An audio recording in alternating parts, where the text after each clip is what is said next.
Hello guys, इस video में बात करने जा रहे हैं क्रूड ऑयल को कैसे ट्रेड करें, क्या स्ट्रैटेजी होना चाहिए ट्रेडिंग के लिए।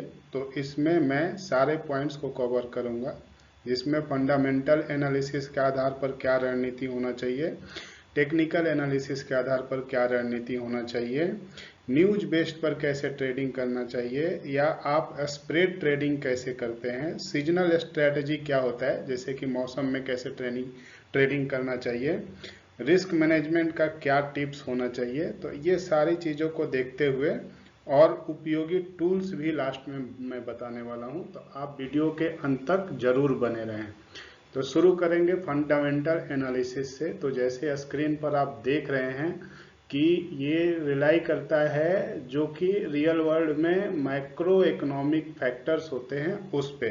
ठीक है, तो फंडामेंटल एनालिसिस में क्या होता है कि आप इन्वेंट्री रिपोर्ट ट्रेडिंग करते हैं। इन्वेंट्री रिपोर्ट मतलब EIA रिपोर्ट जिसको बोलते हैं। तो उसमें अगर मान लीजिए कि रिपोर्ट जारी होता है हर हफ्ते बुधवार को यूएस का, जो कि मतलब EIA रिपोर्ट देता है।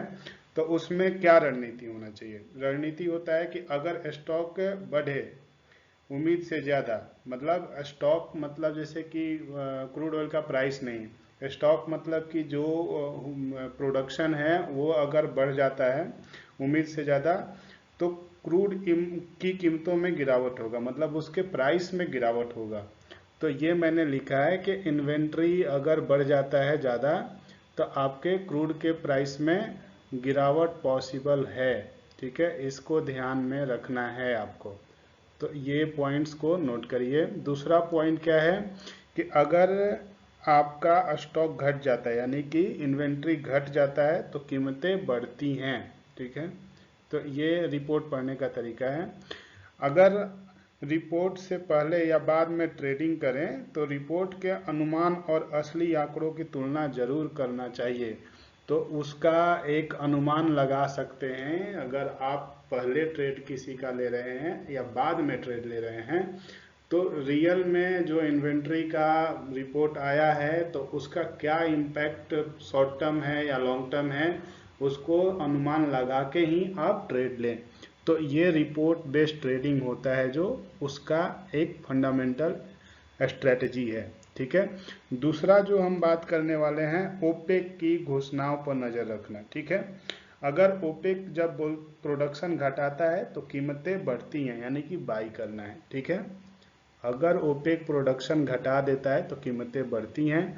अगर प्रोडक्शन ओपेक उत्पादन अपना बढ़ा देता है, जैसे कि क्रूड ऑयल का उत्पादन अगर बढ़ा देगा, तो अचानक से ही कीमतें घटेंगी। ठीक है, तो ये ओपेक का न्यूज को मॉनिटर करना है, दूसरा पॉइंट है। ठीक है, इसमें सारी चीज़ें मैं आपको कवर करूंगा कि क्या क्या रियल फैक्टर्स हैं जो कि क्रूड ऑयल को इफेक्ट करते हैं, और मौसम के बारे में भी बताऊंगा, तो बने रहिए इसमें। थर्ड आपको मैं बताने जा रहा हूं कि जियो पॉलिटिकल इवेंट्स क्या होते हैं ट्रेडिंग के लिए। तो जियो पॉलिटिकल इवेंट्स में युद्ध, तनाव या किसी तेल उत्पादक देश में अस्थिरता आने से आपूर्ति का पर असर पड़ जाता है। ठीक है, तो कीमतें बढ़ती हैं ऐसे कंडीशन में। अगर किसी भी तरह का किसी भी मिडिल ईस्ट, रसिया, ETC कंट्रीज में अगर तनाव होता है तो सप्लाई फियर के कारण प्राइस बढ़ता है। ठीक है, ये सिंपल सा जियोपॉलिटिकल इवेंट ट्रेडिंग होता है।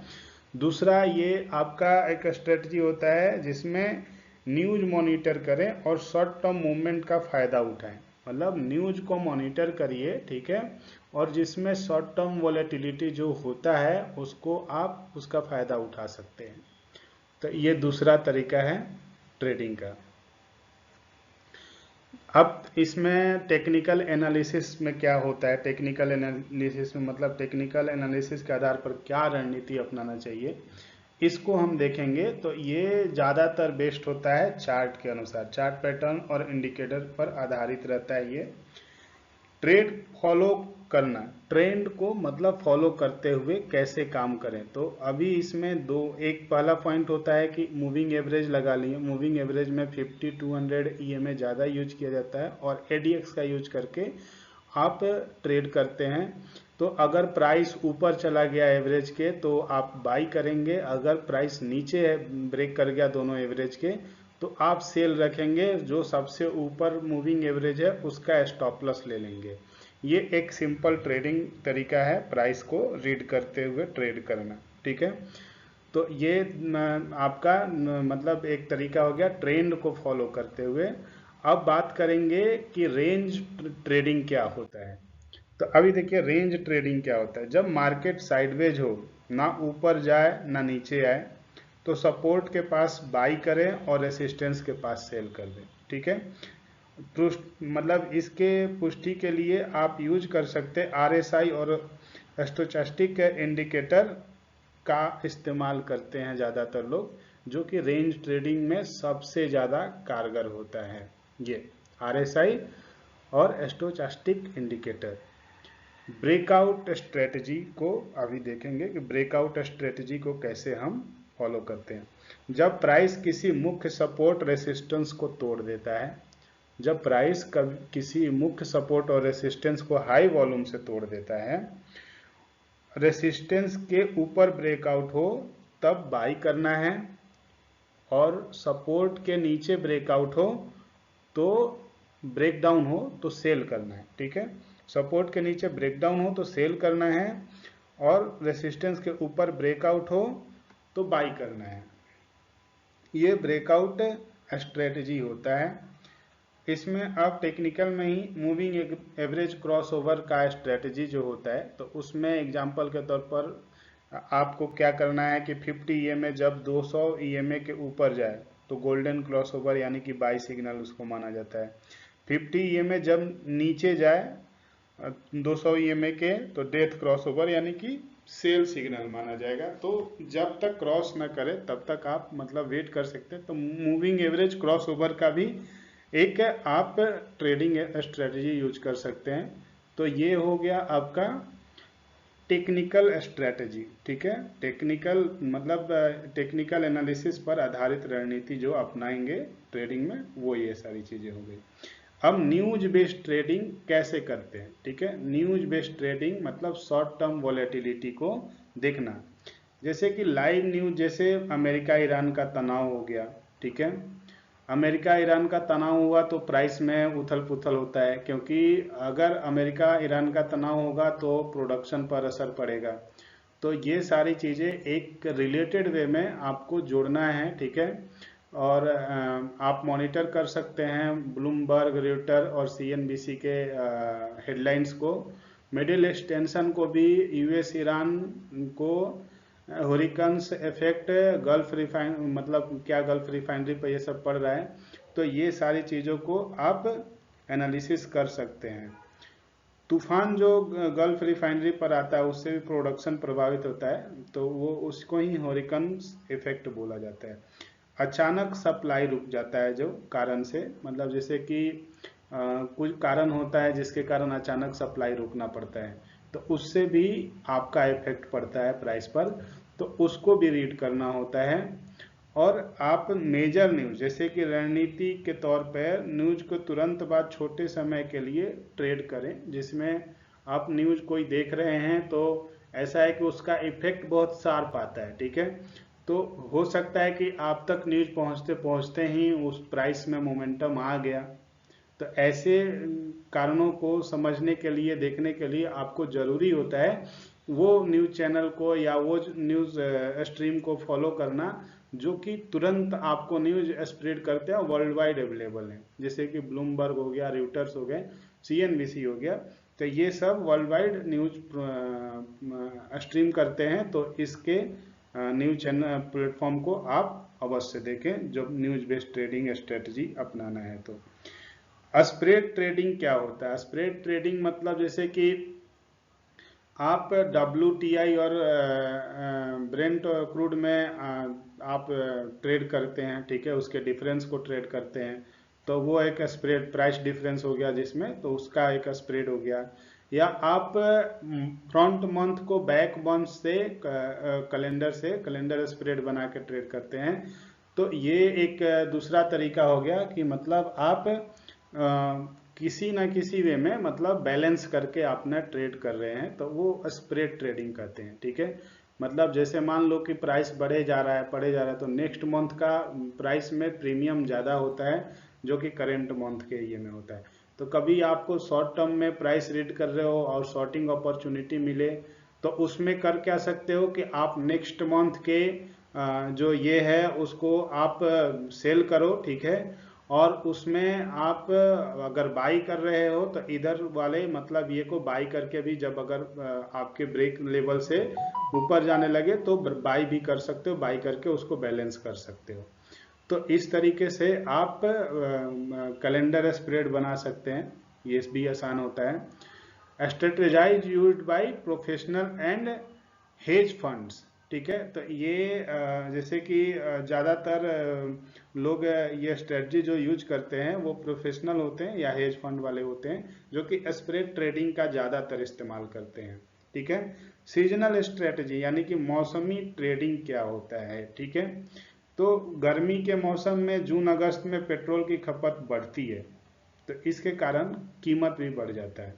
मतलब जून और अगस्त के बीच में डिमांड जो होता है बढ़ जाता है, तो यानी कि डिमांड बढ़ेगा तो प्राइस भी बढ़ेगा, क्योंकि सप्लाई तो कांस्टेंट है। ठीक है, सर्दी में नवंबर जनवरी में हीटिंग ऑयल की मांग बढ़ती है। ठीक है, तो इससे भी कीमत बढ़ जाता है। मतलब सर्दी अगर लग रहा है तो कहीं किसी किसी देश में ज़रूरी होता है हीट पंप को, या मतलब हीटिंग सिस्टम होता है उसको रन करने के लिए, तो उसके लिए उसमें डिमांड बढ़ जाता है, तो वो प्राइस पर असर दिखता है। लॉन्ग टर्म पोजीशन के लिए उपयोगी होते हैं ये सारे चीज़ें। तो इसमें 2 ही महीने बहुत ही इम्पोर्टेंट होते हैं, जून से अगस्त का और नवंबर से जनवरी का।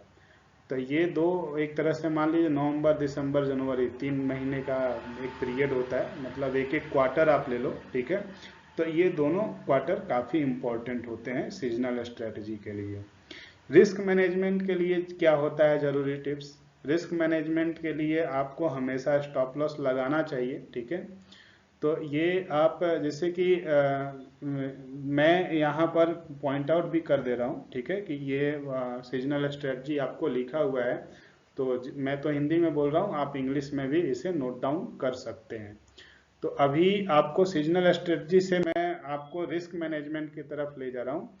तो आपको रिस्क मैनेजमेंट जरूर करना चाहिए, ट्रेड आप कर रहे हैं तो आपको अपने स्टॉप लॉस जरूर लगाना है। अब मैं एग्जांपल दिया हूं कि 1-2% तक का आप स्टॉप लॉस लगा सकते हैं, लेकिन आप अपने अनुसार एक पॉइंट का स्टॉप लॉस लीजिए। ठीक है, जो कि आपको प्राइस का मतलब जैसे कि पैटर्न को वो ब्रेक कर रहा हो, तो फिर आप उसका स्टॉप लॉस ले सकते हैं। पोजीशन साइजिंग का सही ख्याल रखना है, मतलब पोजीशन साइजिंग क्या होना चाहिए उसका ध्यान रखें। जब बहुत ज़्यादा उतार चढ़ाव हो तो ट्रेड ना करें, या तो सावधानी बरतें तब ट्रेड करें। मतलब जैसे ज़्यादातर संबंधित मार्केट में को ट्रैक करते रहें, जैसे यूएस डॉलर कैसा चल रहा है, नेचुरल गैस क्या चल रहा है, इक्विटीज में क्या हो रहा है। तो ये सारी चीज़ें रिस्क मैनेजमेंट के लिए बहुत ज़्यादा ज़रूरी होती हैं। अभी जो हम लोग टूल्स यूज करते हैं, जैसे कि उपयोगी टूल्स और इंडिकेटर्स क्या हैं इसमें, तो इसके बारे में हम बात करेंगे। तो जैसे मूविंग एवरेज हम जो यूज करते हैं वो ट्रेंड की दिशा पता करने के लिए यूज करते हैं, तो ट्रेंड के डायरेक्शन को हम पता करने के लिए मूविंग एवरेज यूज कर रहे हैं। आरएसआई स्टोचस्टिक जो यूज करते हैं उसको हम ओवरबॉट ओवरसोल्ड जोन को पहचानने के लिए करते हैं। जो हम आपका एमएसीडी और ये एमएसीडी इंडिकेटर यूज कर रहे हैं, मूविंग एवरेज कन्वर्जन डाइवर्जन, तो ये ट्रेंड के ताकत को समझने के लिए, ट्रेंड के स्ट्रेंथ को समझने के लिए और क्रॉस ओवर के संकेत को देखने के लिए हम यूज करते हैं। ठीक है, उसके बाद आता है बॉलिंजर बैंड, जो कि वॉलेटिलिटी के ब्रेकआउट का संकेत देता है। वॉलेटिलिटी का संकेत में क्या ब्रेकआउट आ रहा है इसको बताता है। ठीक है, वॉल्यूम जो हम यूज कर रहे हैं, वॉल्यूम को यूज करते हैं ब्रेकआउट की पुष्टि के लिए। तो यहाँ पर ब्रेकआउट कंफर्म हो रहा है कि नहीं हो रहा है उसके लिए हम वॉल्यूम का यूज करते हैं। और अब न्यूज वेबसाइट के थ्रू जो ऑयल का रिलेटेड न्यूज देखते हैं, तो वो रियल टाइम इन मतलब रियल टाइम में आपको क्या करना है, ये सारी चीज़ें बताता है। जैसे कि EIA रिपोर्ट हो गया, ओपेक का आप प्रोडक्शन देख रहे हैं, वो सारी चीज़ें क्या कमेंट्री कर रहे हैं। तो यही सारी चीज़ों को फॉलो करके आपको क्रूड ऑयल को ट्रेड करना होता है। तो आपको वीडियो कैसा लगा ज़रूर बताएं। यहीं पर मैं अपना वीडियो ख़त्म करता हूं। थैंक यू, धन्यवाद।